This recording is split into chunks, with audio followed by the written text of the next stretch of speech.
kalinisan ng ating kapaligiran ay mahalaga sa kalusugan at kinabukasan ng bawat isa. Ngunit sa kabila nito, isa sa mga pangunahing suliraning kinakaharap ng maraming komunidad ay ang patuloy na pagdami ng basura. Sa dokumentaryong ito, ating suriin ang mga dahilan, epekto at posibleng solusyon upang mapanatiling malinis at ligtas ang ating barangay.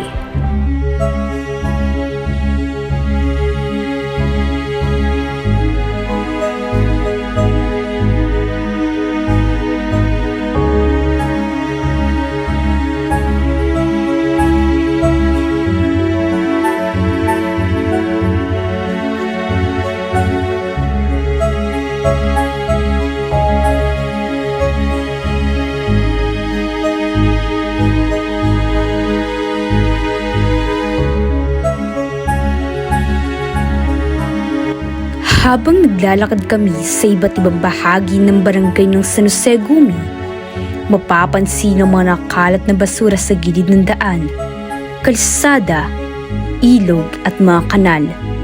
Simpleng pagtatapon lamang ang tingin ng iba rito, ngunit maaari itong magdulot ng malaking problema sa buong komunidad. Halina't alamin pa natin ng mas malalim ang mga problema sa basura rito sa San Jose Gumi. Upang malaman ang tunay na kalagayan, kinausap namin ang ilang mga residente. Sa barangay San Jose Gumi, may mga ilang mamamayang kaming nakilala.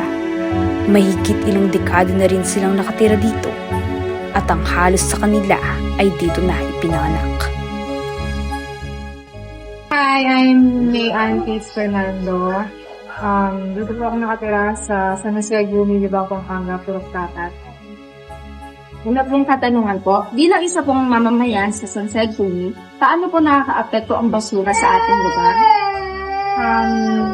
Siyempre sa pagkakataon ng basura sa mga kung saan-saan, pwedeng magbarado yung mga kanal, pwedeng lumibog yung mga daan pag umuulan.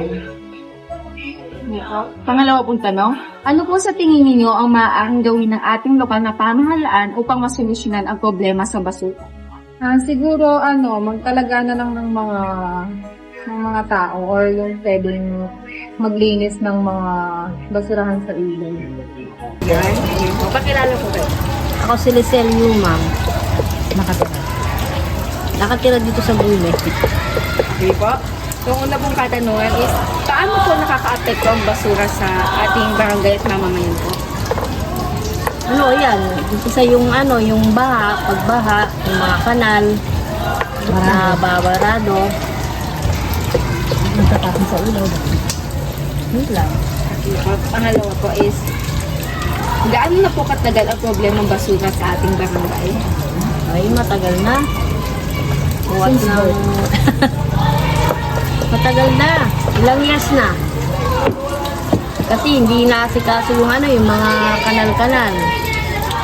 Tapos yung mga bata, walang disiplina sa pagtapon ng basura. Kahit may makitang basurahan, hindi nila natapon sa dapat. Batay sa aming panayam sa mga residente ng barangay San Jose Gumi, karamihan sa kanila ay nagsabing ang problema sa basura ay matagal nang nararanasan sa kanilang komunidad. Ayon sa ilan, simula pa noong ipinanganak kami, problema na talaga ito. Pinapakita nito ng mga isyu sa basura ay matagal nang umiiral at patuloy na nakakaapekto sa kalusugan, kalinisan at kapaligiran ng barangay. Hindi lamang ang mga mamamayan ang may responsibilidad sa pagpapanatili ng kalinisan. Mahalaga rin ang papel ng lokal na pamahalaan sa pagpapatupad ng mga programa at organisa laban sa hindi tamang pagtatapon ng basura. Alamin natin ang kanilang mga hakbang upang masolusyonan ang problemang ito. Gaano na po katagal ang problema ng basura sa ating barangay? Matagal na. Matagal na. Buhat nang umupo ako.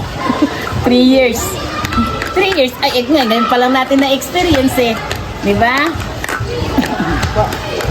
Bilang isa pong miyembro ng lokal na pamahalaan, ano po sa tingin ninyong maaaring gawin ng lokal na pamahalaan upang masolusyonan ang problema sa basura?